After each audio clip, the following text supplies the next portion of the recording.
form. Linda Weintraub has supported controversial vanguard art as a curator, educator, artist, and author of several popular books about contemporary art. Weintraub's most recent focus explores the timely intersection between contemporary art and ecology. The books exploring this burgeoning art movement include What's Next? Eco-Materialism and Contemporary Art, published in 2018, To Life, Eco-Art in Pursuit of a Sustainable Planet, and Avant-Guardians, 2007. We seem to have someone who joined our webinar. Okay, a series of textlets include EcoCentric Topics, pioneering themes for eco-art, psychological art, recycling matters for eco-art, and EnvironMentalities, 22 approaches to eco-art. Weintraub applies environmental concerns to her personal life by managing a sustainable homestead where she practices permaculture.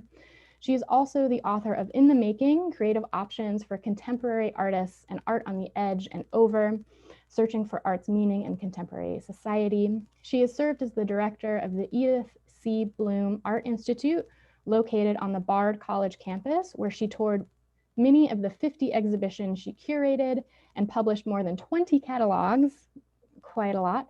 Weintraub was the Henry Luce Professor of Emerging Arts at Oberlin College and currently teaches in the Nomad MFA program at the University of Hartford. Her forthcoming publication is Who Do You Eat? So with that, please join me in welcoming Linda. Well, I guess I can't hear a roar of applause, but thank you all for coming. And certainly thank you to the committee from the Anderson's lecture at Penn State. I'm really delighted to have this opportunity to share some percolating ideas with you all today. Before I launch the formal part of the talks, I thought we might begin by attending to your partner. It is impatient to begin, and for good reason. Without your attention, your partner is doomed. I am, of course, referring to the ice cube I hope you brought with you. If you did not bring one, please follow along. I'm going to direct you in a brief 4-step interaction. This is a strange deviation from Zoom talk norms, and I think you might be scratching your head at the moment saying, what the heck is going on? But I promise you by the end of the hour, it will be fully explained to you. I sincerely hope that the experience will not just last in this brief time. I have very high aspirations for this exercise, and maybe, just maybe for some of you, the experience will be integrated into your day-to-day worldview and your behavior from here on in. All right, so let's get started. May I invite you to look at your ice cube with all the attention you would lavish upon a precious artwork or something that had as much value as a diamond, or perhaps the rarity of an ancient artifact. So, interaction number 1, please examine it really carefully from every angle. Can you note if the edges are sharp or contoured? Is it clear all the way through, or does it have a crystalline structure of some kind? And does that crystal have a pattern? Does it have different tonalities? When you touch your ice cube, is it smooth to the touch or sharp? When you hold it, is it heavy or light? Is it wet or dry? Can you imagine now in your mind all the unique identifying qualities of your particular ice cube? Second, now can you imagine the ice cube in your hand from its point of view. How does it feel about resting in your hand? Is it fearful that this is a dangerous environment, or confident that your hand is a safe place and nurturing? Third, by now, perhaps you'll be able to recognize your ice cube if it was laid in a tray with 20 other ice cubes. And I wonder, could you actually describe the unique characteristics of your ice cube to someone else who could identify it in the tray of 20 other ice cubes? Okay, number 4. Well, you've come to know your ice cube quite well. So may I urge you to acknowledge this personal relationship that you have developed by giving your ice cube a name.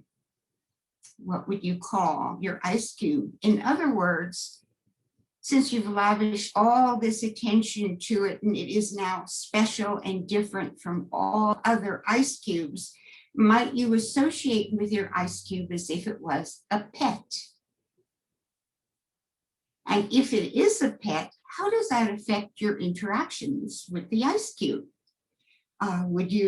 What would you do to ensure its comfort? Wouldn't you want to ensure its comfort? You would, as pet care is, it gives you pleasure to take care of it. It would be a joy, a pleasure for you to provide for its well-being and its comfort.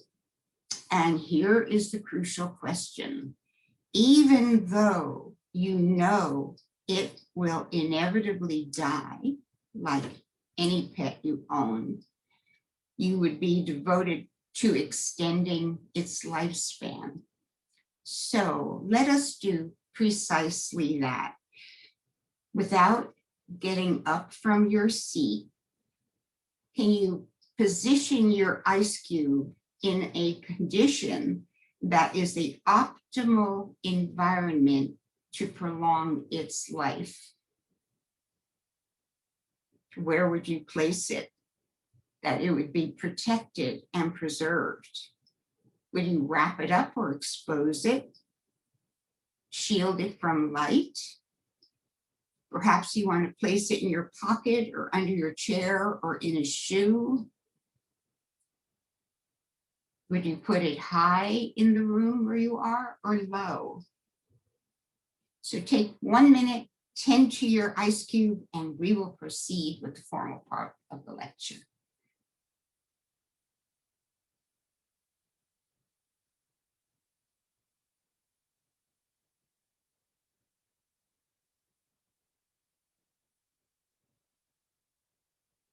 Okay, so let me give you a little intro to the talk that I have planned for you today.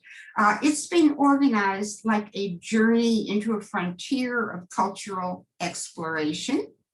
By the end of the hour, we'll arrive at our destination. But first, we have to bid farewell to the conditions that propelled our departure.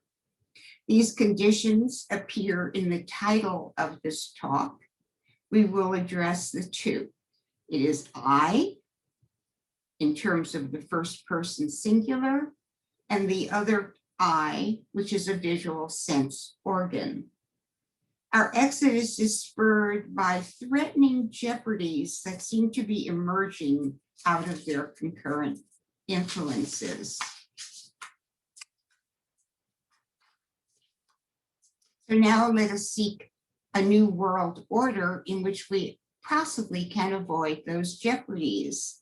So this journey is not imaginary. It is not hypothetical. It is actually being conducted by scholars from many different disciplines, and certainly by an ever enlarging group of contemporary artists.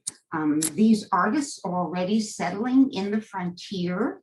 I've invited a committee of 4 of them to represent the work of these artists who are challenging the I protocols and assumptions. So they're awaiting our arrival and will guide our entry into this new order, which we call an eco-material New World Order. So here we go. Let us start with one of the kinds of eyes. We'll proceed to the other kind of eye. Then we're going to put them together and see what we get in terms of a cultural expression. So I start with a question about I, and that is this. Have you ever wondered why I is capitalized in the English language? Indeed, English is the only language that capitalizes I. Furthermore, I is the only pronoun in the English language that is honored with the significance of capitalization. Capitals are considered the most important in whatever category they're applied to. Think of capital cities and capital ideas and capital punishments. So capitalizing the I manifests a whole set of attending values. And we can start by naming three for individual opportunity, personal wealth, private ownership, and self-fulfillment. So what you might find really interesting, that I's partner in Western mindset is individualism, which is pursued as self-motivation, self-interest, and self-expression. It's commonly accepted that individualism is all of humanity's inevitable and driving force. But that assumption is being reconsidered and actually overturned. We're discovering that individualism is a relatively recent social construct.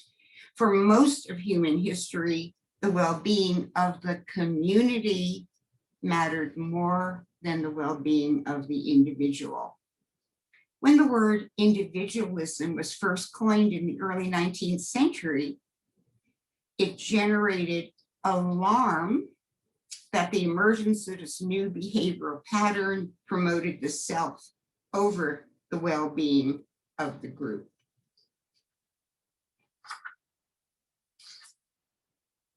Individualism evoked concerns that the social fragmentation and the dissolution of the family was going to beset us in the future. This occurred when the concept emerged during the Enlightenment in Europe in the 19th century. The word individualism did not become synonymous with freedom and opportunity until it migrated from France and arrived at the shores of the American continent early in the 20th century. The US glorified the transatlantic concept, transforming individualism into a social ideal that contrasted with the socialism and communism of the old world.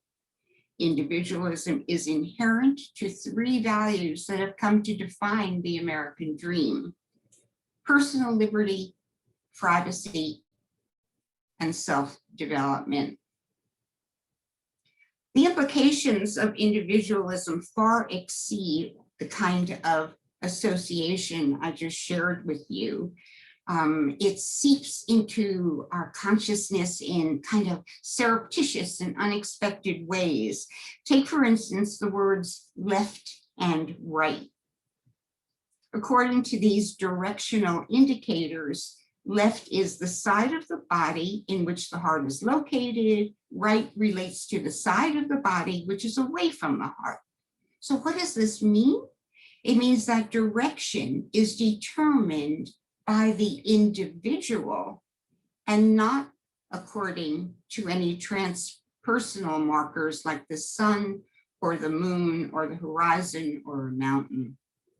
When left and right terms are summoned, the individual, the I, claims capital importance, centrality.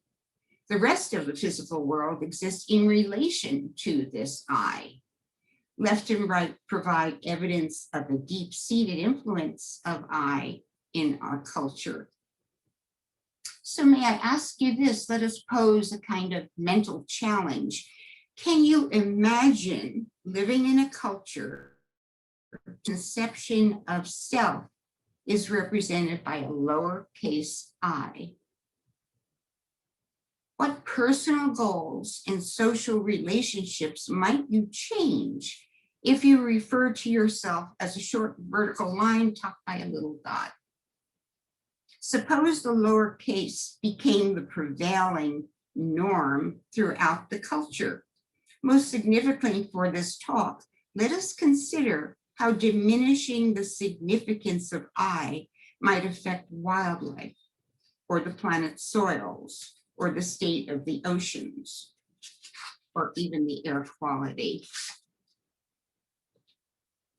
Now, let's talk about the other I, the visual sense. For the sake of brevity, I'll only consider one aspect of vision that's particularly relevant to the prevailing faith in the sanctity of the first person singular. So, I derives from the condition that seeing can only occur when there is a distance between the perceiver and the perceived. Sight separates individuals from their surroundings. Such separation means that the observed objects are remote from the observer, and that the observer does not materially affect the observed objects. Exchange, intimacy, interaction, rapport are absent from vision.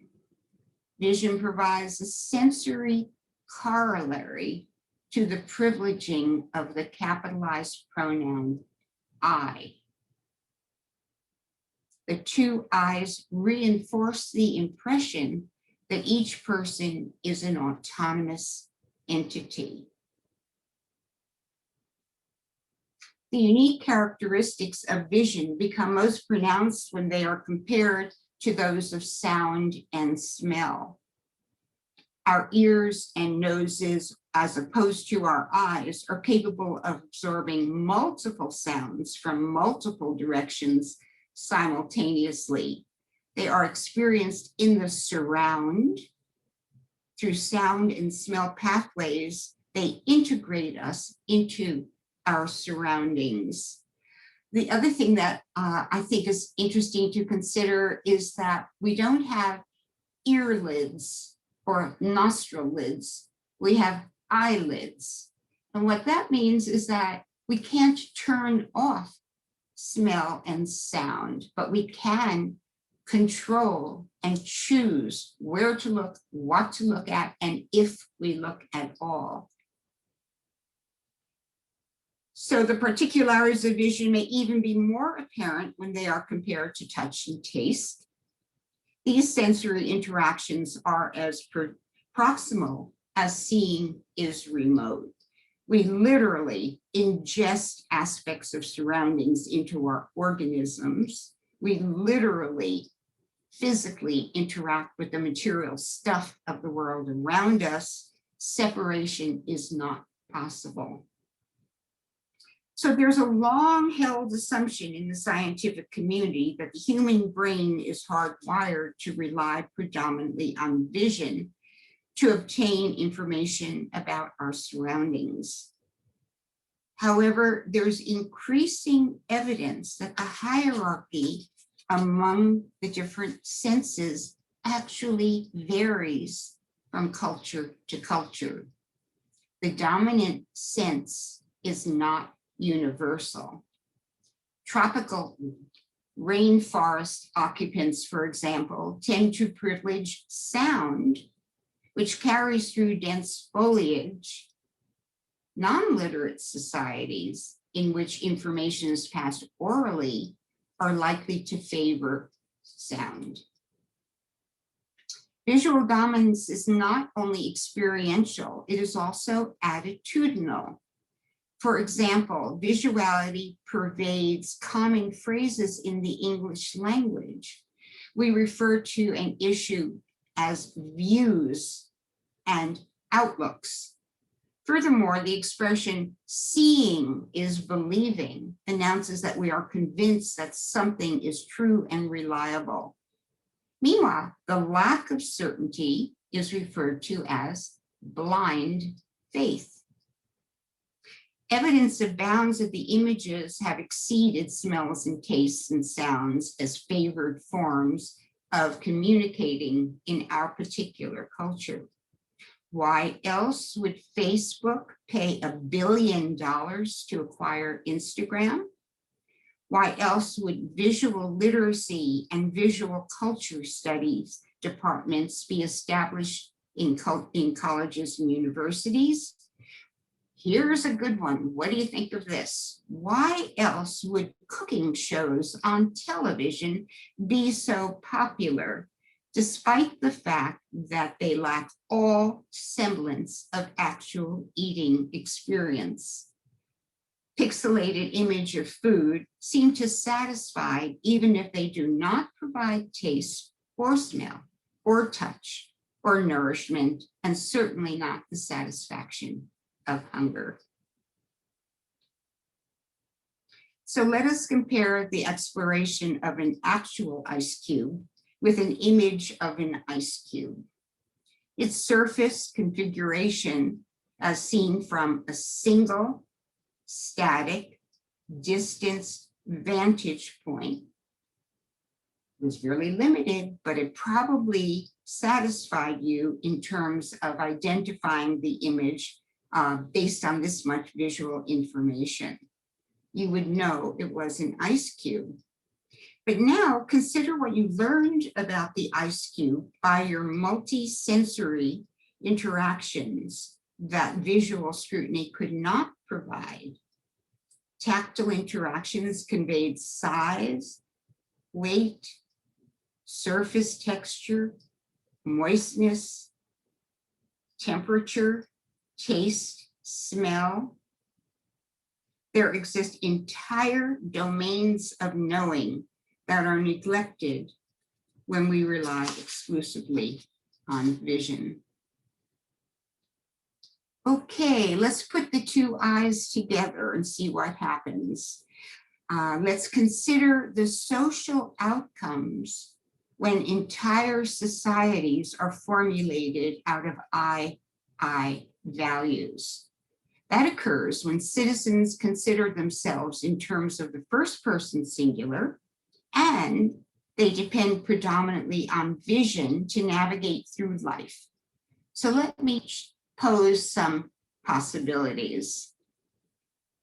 Could the scientific revolution and all its attendant discoveries have occurred in cultures that involve the complex, untidy, entangled aspects of smell, taste, and touch, instead of the distanced and detached, cold and clean interactions of visual operations? Or could the unprecedented and ever accelerating surge in technological advances have been achieved if I-centered humans had not relegated the non-human world to the category of resource, real estate, or wilderness? Is the assumption of the dominance a precondition for achieving technologies that range from mountaintop removal to robotic bartenders? Likewise, do you think it could be that the prevailing economic system that fosters private ownership and competition over communal values and cooperation have emerged in societies that are not I and I-centered? Okay, let's apply the I mandates to art and see what happens. When we apply the first person pronoun in art, as in much of Western art for the past few hundred years, artists claim the autonomy to even invent a new style. Individual expression and originality, however, like the other factors we've been considering as typically universal, are proving to be not universal at all. It is more common for individuality to be shunned in deference to a traditional art form, or for a pre-existing art convention to be modulated, but not undone. So the invention of new styles is probably the ultimate expression of individuality. Such uniqueness is referred to as a signature style. It belongs to the individual who presented it. And what goes along with this kind of extreme demonstration of individuality, there emerges another aspect of art that is not universal, and that is the concept of genius, which of course had to evolve out of the assumption of individuality. The cult of genius. Originally, this too has changed over time, okay? And all of the sequencing and correspondences seem to generate a consensus, a merged vision of the evolution of our culture. So when the idea of genius first was introduced, it was considered like a gift from a spirit.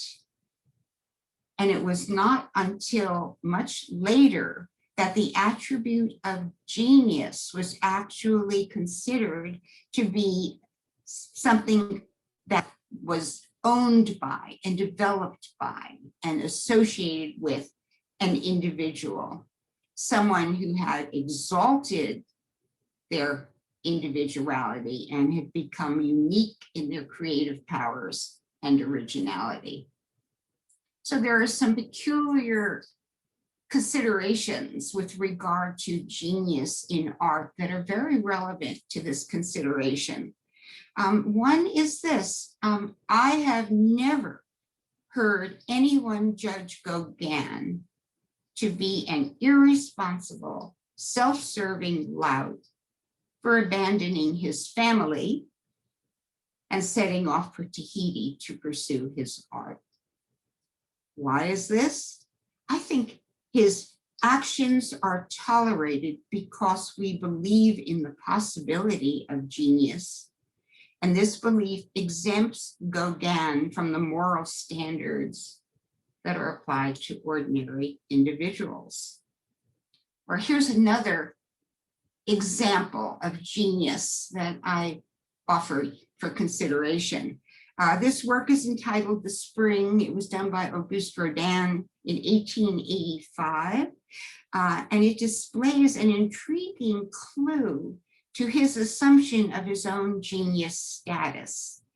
In this work, Rodin creates and also destroys the illusion of the suppleness, moisture, and warmth of a woman's flesh, because he also retained evidence of the nude's origin in a block of hard, cold stone. As such, viewers can't be beguiled by the illusion. They are constantly reminded of the stone's transformation into this beautiful reclining nude. They behold Rodin's virtuosity alongside the woman's beauty. They cannot ignore Rodin's creative powers as an artist. And we cannot look at this work of art without exalting the artist who created it, the individual, the genius. So, along with Western art's augmentation of the first person singular, it also manifests the primacy of the visual sense. This approach is most obviously represented by the convention of landscape painting, in which a scene is observed from a respectful distance. The artist is physically disengaged, just an observer of outer surfaces. And this information travels in a straight line to a fixed point of observation, the artist's eyes.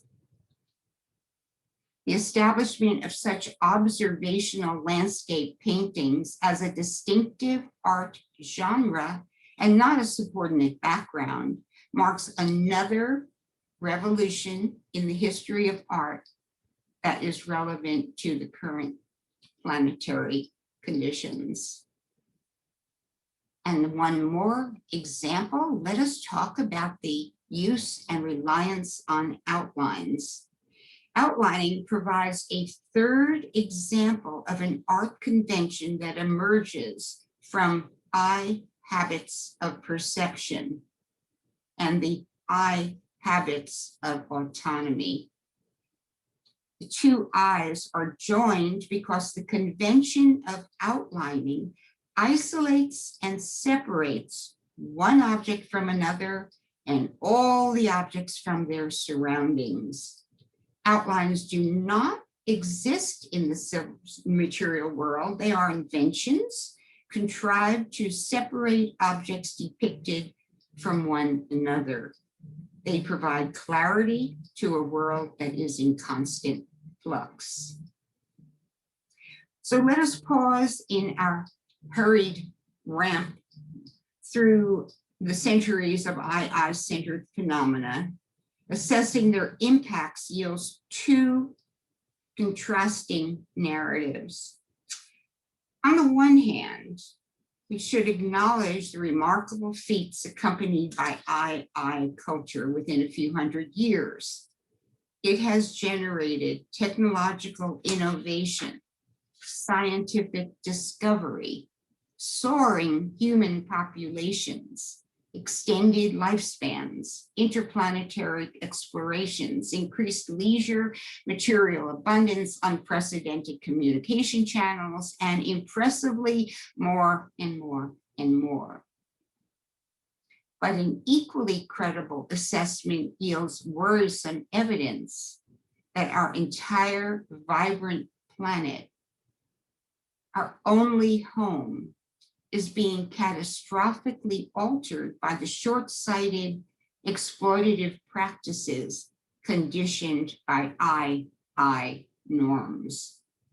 It appears that feats of human ingenuity are also responsible for radioactive waste, climate change, depleted soils, contaminated air, polluted water, escalating extinctions, social inequities, pandemics, desertification, deforestation, an insect apocalypse, and regrettably more and more and more.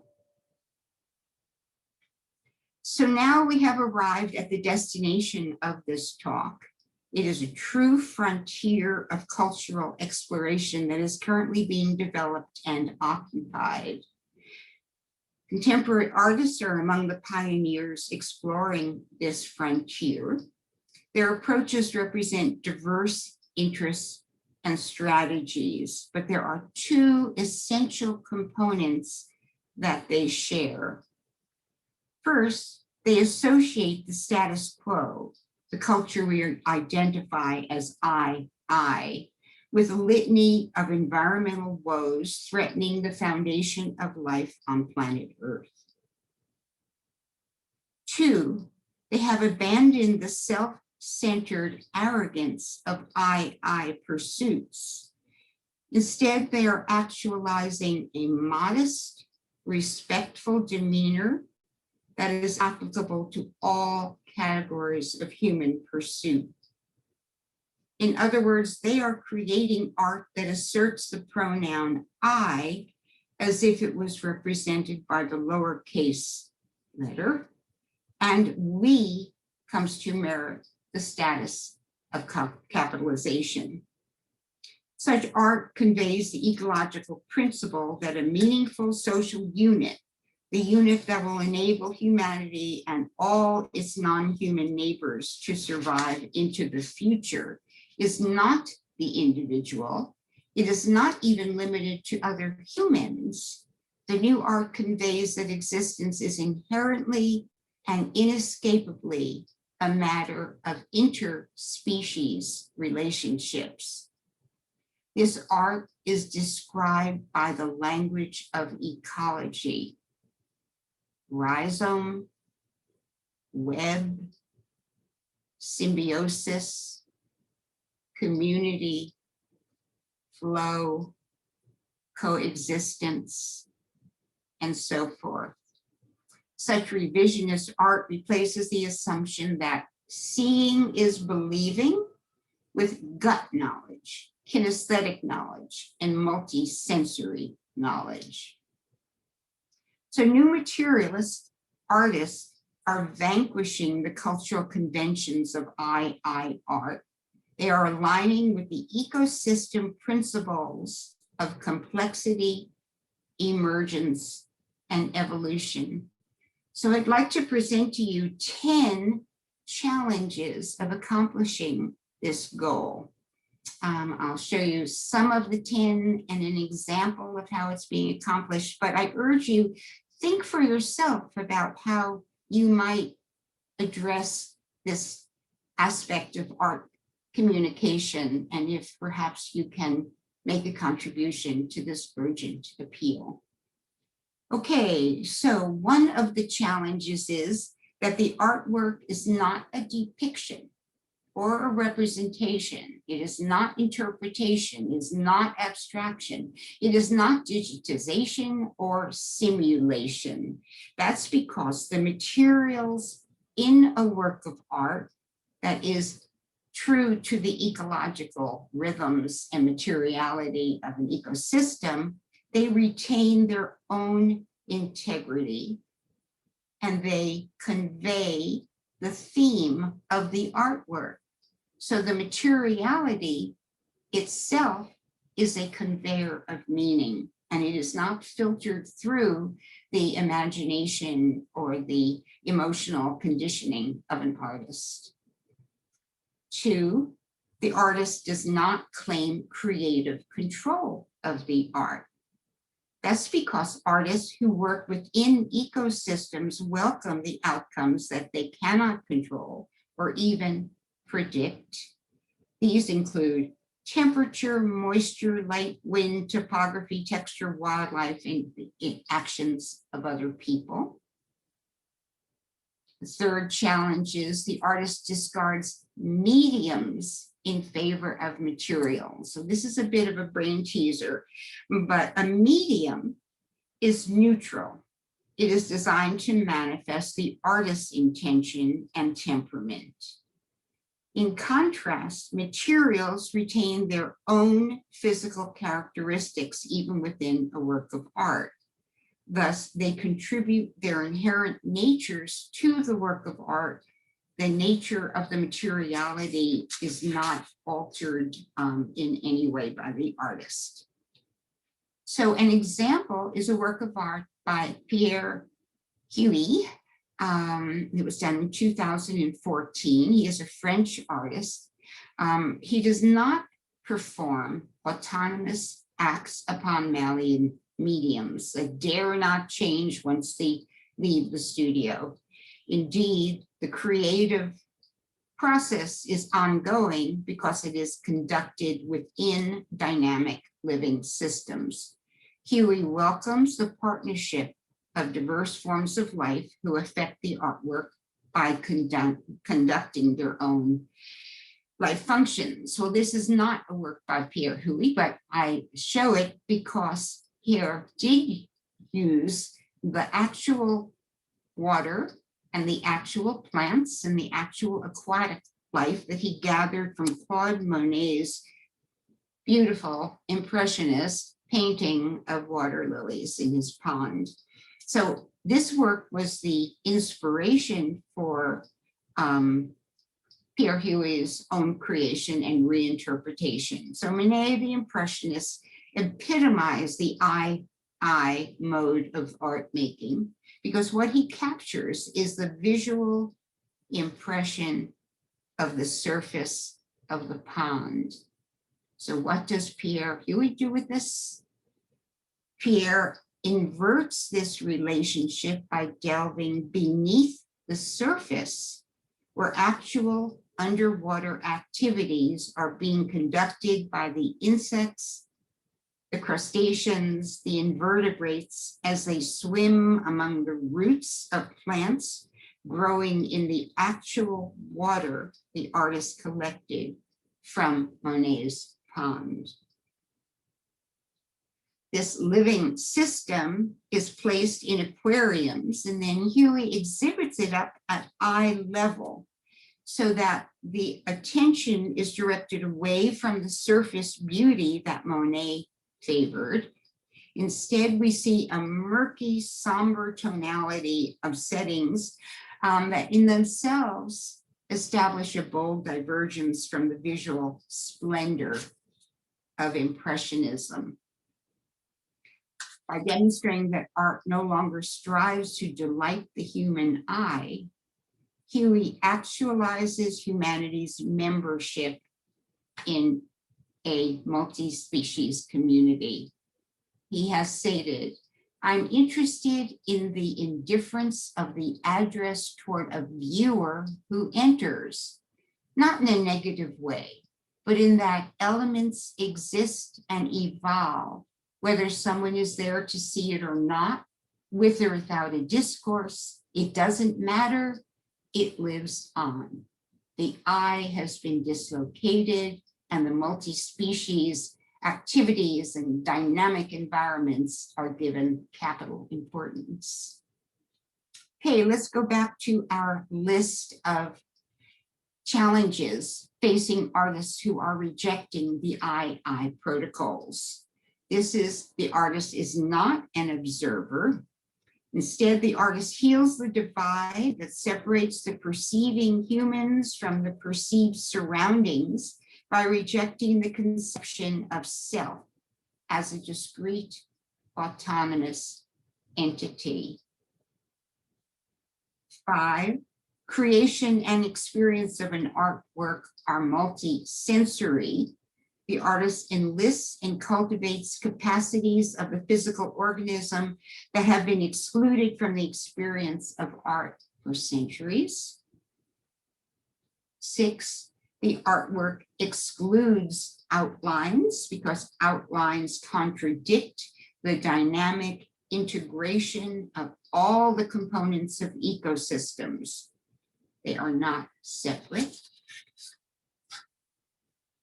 And the work that manifests some of these ideas is by Terikka Hapuja, a Finnish artist who's just wonderful. There's nothing this artist does that isn't profoundly interesting. And in this work of art, she's actualizing the fact that trees are essential members of humanity's functional community.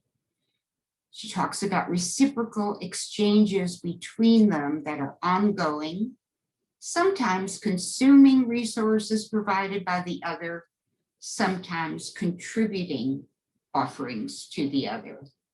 So here is an image of an installation in which Hapuja enacts this drama of exchange by installing a live tree in a gallery. A nearby bench, can you see the figure in the foreground? Invites visitors to sit a while and exceed the passive role of the observer by initiating a material exchange with the tree. This is accomplished by whistling. And when the visitor whistles, it triggers a sequence of events. The carbon dioxide emitted by the person activates a sensor. The sensor turns on 3 spotlights that are focused on the tree branches. The light initiates the photosynthesis process in the leaves of the tree. The silent, invisible process of photosynthesis is made palpable by a device from forest ecology. It converts photosynthesis into sound. So photosynthesis not only generates oxygen that benefits the human, it has a psychological resonance also, because as the visitor whistles, the tree whistles in reply. Their connection, their integration, the fact that humans are not separate and discrete and autonomous entities is absolutely accurately registered in this work of art. So the artist has said very recently, the pandemic amplifies the most quiet tsunami of all, the loneliness and the isolation of living in industrial capitalism. These biological, ecological, and social problems are rooted in a culture of cutting off connections between people, other creatures, and land in order to maximize productivity. The subject of neoliberalism is isolated by a culture of individualism that convinces us that our thoughts and achievements are born from us alone without any influx or connection to the web of life that supports us. And we are marching on. The artist is not isolated in a studio. Instead, the artist is immersed in and responds to the dynamic exchanges occurring throughout the ecosystem. The artwork is not isolated in climate-controlled facilities that are designed to prohibit any kind of change that would take place on the artwork. The artist actually welcomes the inevitable alterations produced by moisture, sunlight, mold, critters, and whatever else is lurking in the environment. So Julie Brooke is going to provide just one out of so many examples of this approach to art making. The work I'm going to show you is called Fire Stacks, Tide, Time, and Gravity. This work is less created by the artist than enabled by her. Her role as an artist consists of assembling materials that represent the four primal earth elements: water, stone, air, and fire, and then releasing them to behave according to their own natures, not hers. So this is one image of the work. The drama that ensues is determined by each component as it asserts its power, while simultaneously it is subjected to an onslaught by the other powers. The seas churn, the rocks resist, the fire blazes, the wind howls, sparks fly, waves churn, stones tumble, flames sputter and hiss. A special word is reserved for this kind of convergence, this grandeur, a work that embodies and conveys a sense of awe. And that word is the sublime. This artwork confronts humans with the primal forces of the planet. And what happens when you behold the sublime? It is greater than the individual. It is far more powerful and more awesome than any individual could have ever produced. So in the presentation of the sublime, the artist shows us how to relinquish the capital I status, along with the presumption that we are masters of the planet. She has said, I feel integrated with the nature of the work. I am not thinking from the outside. This enables a depth of perception and connection that is expressed in the most unexpected ways through the work of art. Number 9, the artist is not primarily self-expressive. The artwork also, and sometimes entirely, evokes non-human dynamics. And 10, personal fame or fortune do not apply to the definition of this kind of art. So artistic success is measured in terms of the benefits that accrue to ecosystems and populations, not to the individual artist. Educating, remediating, protecting, vitalizing, they all replace personal fame and fortune as measures of artistic success within an environmental and ecological framework. So we're about to go from the sublime to the ridiculous, and this is the last work I'm going to show you. Gelatin is an Austrian collective for artists who are not known by their individual names, so that in itself is an indicator of their status as artists. So they have created a massive sculpture, which I'm about to show you. It takes the form of a pink stuffed rabbit.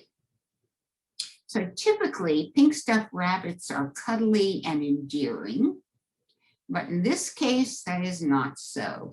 The rabbit that the artist created is ghoulish. Its eyes are bulging. Its mouth is gaping wide.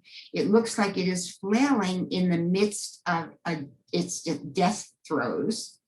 The rabbit's imminent demise is beyond speculation. If you look closely at the left side of the rabbit, you will see its entrails are spilling out of its body. The artist added an ecological reference to this image demonstration of death. The rabbit sculpture is constructed with biodegradable materials that are intended to decompose. Gelatin added yet another measure of the audacity by inviting the local villagers and visitors to join them in rejoicing as the work collapsed, decomposed, and transformed the magnificent mountaintop in the Alps, where it is installed, into a heap of rotting plant matter. Gelatin defied the look and but do not touch protocols of art viewing by welcoming the public to experience the artwork by crawling along the 200 feet that extends from its tip to its toe and climbing on the belly that rises 20 feet in the air. Can you see the person lying on the belly? The artist's antics do more than entertain humans. They benefit with intention of the artists, rabbits and deer and other wildlife who welcome the sculpture as a protected habitat that generates heat as the materials decompose. The artwork also serves beetles, bacteria, and fungi that feast on decomposing corpses, certainly the corpse of this sculpture. The scale of this artwork, and this is really a clever strategy by the artist in order to engage people with a non-human perspective of these decomposing organisms. They created the artwork in a scale that was so huge that humans shrunk in comparison. They became like beetles and fungi and other little critters. And they were therefore encouraged to see this sculpture and see the rot and see the decomposition from the point of view of these non-human species. So this is what the artwork looks like over the course of time. It is continuing to decompose. The artists were just thrilled when it began to decompose, even before they had completed the construction and the creation of it. I've got to find a piece of paper, excuse me.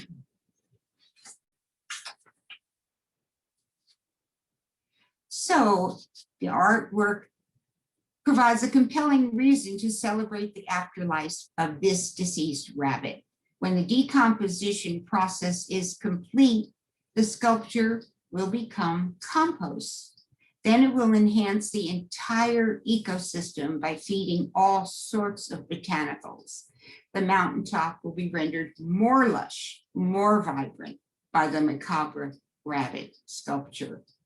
So again, it is not pleasing the human eye, that is the intention of the artist. It is serving the needs of the ecosystem and enhancing its vitality. So the pursuit of such principles is not exclusive to art. There's a legion of scholars representing political science, architecture, anthropology, social studies, and theology. They're all contributing to this initiative. Their contributions to this vanguard thinking comprise a philosophy known as New Materialism, which is unrelated, don't ever confuse it, to the crass consumerism that is typically associated with materialism. This new materialism refers to the endorsement of expansive, multisensory engagements with matter that foster environmental stewardship, along with the joyful reuniting of people with the splendors and wonders offered by the planet. The joy of decomposition, the joy of service is very much in evidence in this quote by Gelatin.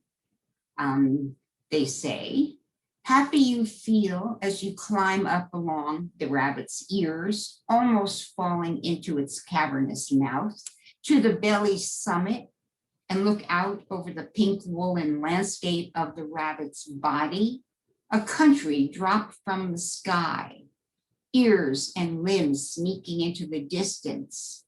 From its side, flowing heart, liver, and intestines. Happily in love, you step down the decaying corpse, through the wound, now small like a maggot, over woolen kidney and bowel. Happy you leave like the larva that gets its wings from an innocent carcass at the roadside. Such is the happiness which made this rabbit. So let us conclude by returning to the ice cube. I think I owe you an explanation about how this idea came about and why, for instance, I actually chose an ice cube for interaction when there is certainly a lot to choose from. And so there are real reasons, and here I offer them. This choice was determined by intention to create the kind of rapport that has been becoming rare among humans with a non-human entity. In order to dramatize this transference, I selected an object that was least likely to be included within your category of care. It was not nostalgic or aesthetically alluring or inherently valuable or rare. In other words, it did not invite personal rapport.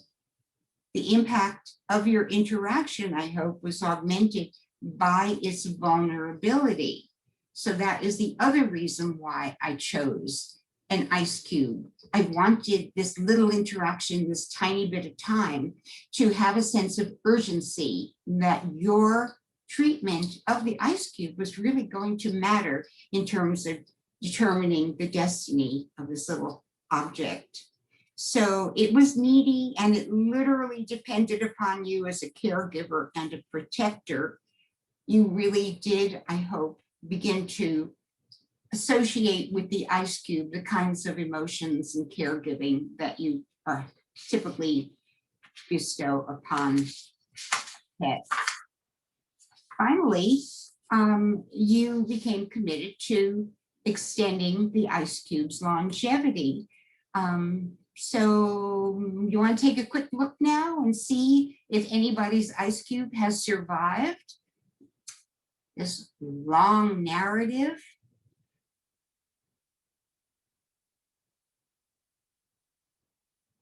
You got it? Oh, congratulations, both of you. I am impressed. I don't know how the others. The center is intact. So I'd love to hear from you about this. So I would like you to examine, please, your emotional status when you reconnected with your ice cube.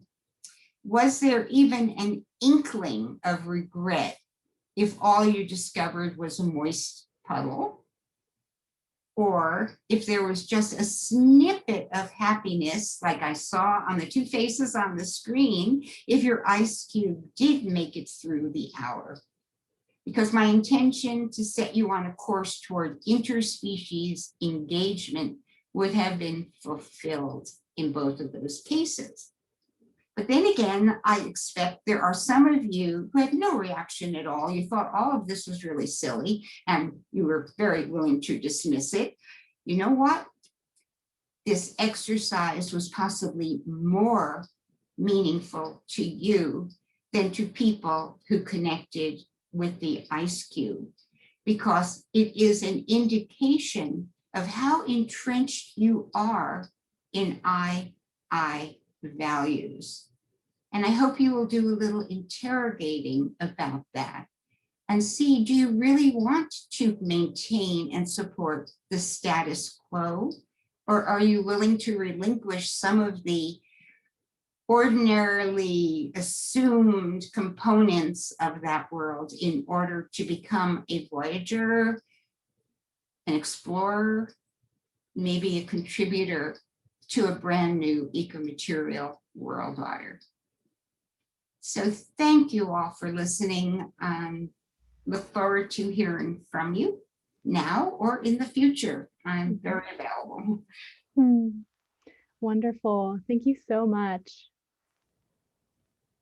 And people are saying thank you in the chat. And as they give you their typed applause, I'm going to go ahead and start reading you some questions that were submitted, if that's okay. Okay. So Chris asks, in our schools, how can we encourage the dissolution of egocentric behavior? Oh, because so many scholars from so many different disciplines are engaging with eco-material considerations, I actually think a massive educational reform is very possible. And certainly it's happening in art departments where the relationship to materials is vastly expanding, along with the relationship of the artist to those materials. There has been a huge increase in collaboration and working together and stripping all kinds of innovative presentations from the association with an individual. And a lot of these kinds of interrelationships are happening between disciplines. And so the richness of this area is absolutely amazing. But I truly think that one of the creative opportunities we confront is precisely this. What does pedagogy look like when it's framed in terms of a whole different set of values? Certainly, when the standard curriculums are being presented, I would say that it could be presented just as it was, except let's add one more ingredient and then interrogate it as well, and consider side by side with those established ideas what alternatives might exist. Wonderful.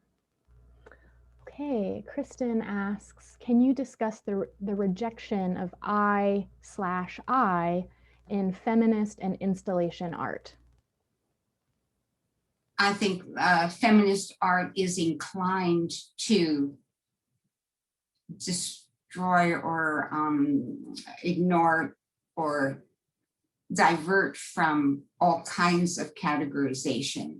And it's very hard, it has been developing and evolving for quite a long time now, but there seems to be a core belief system that all of these juxtapositions and dichotomies are artificial. Certainly there is no reason to separate genders or other forms of separation, and that the mode of consideration that we see in terms of the integration within ecosystems is very much applied to social relationships by ecofeminist artists.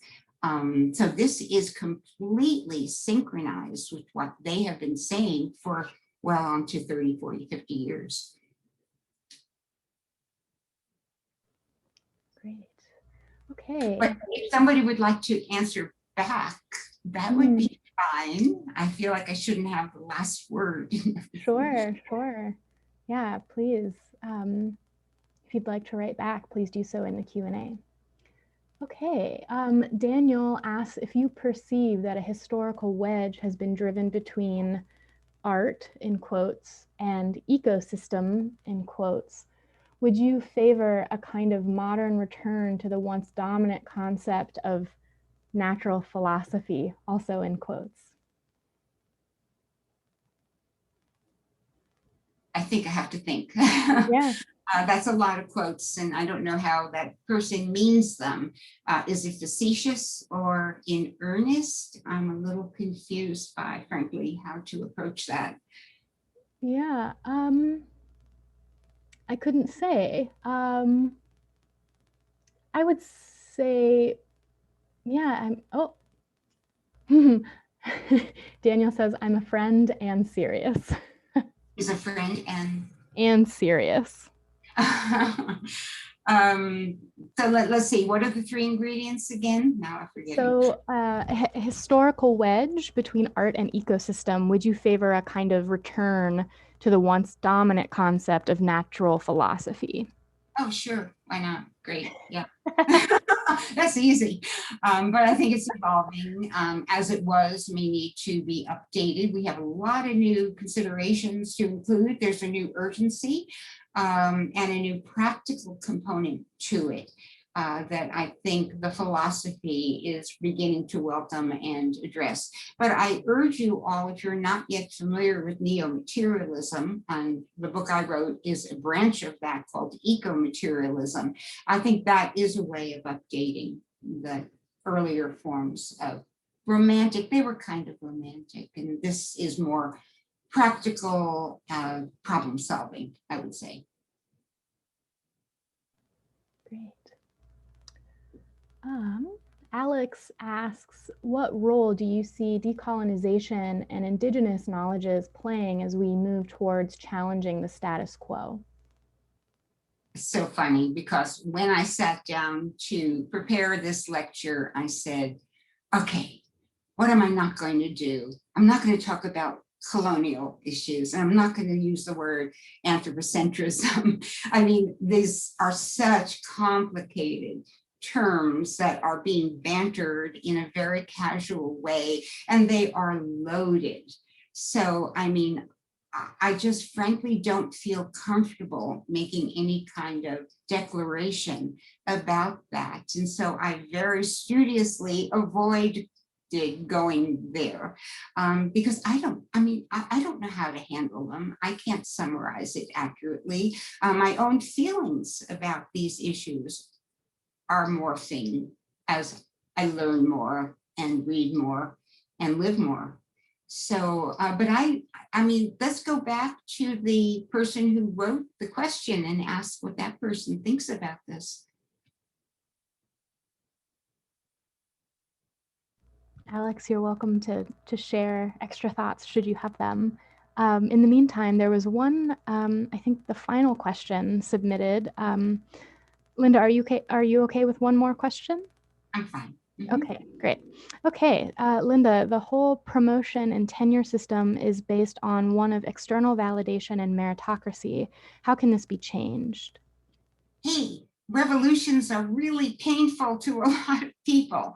So we each have a decision. Are we going to confront the hurdles, or are we going to succumb to, what we may not feel true to in our hearts, but is convenient and practical in the short run? So yeah, this is a moral dilemma. It's an ethical dilemma. It's a personal dilemma. I'm not minimizing the considerations there. But I think there are alternatives, and part of our shared responsibility is to develop and invent those alternatives so that there is a way of making your contribution and being supported without conforming to the conventions of a system which is, in my mind, pretty moribund.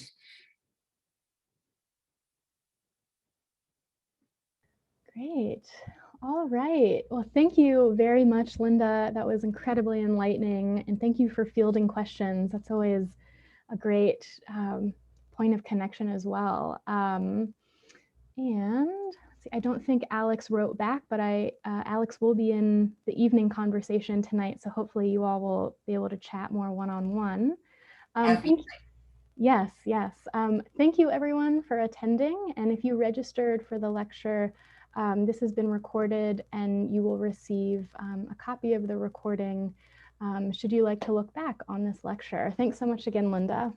And thank you for inviting me. I really appreciate it.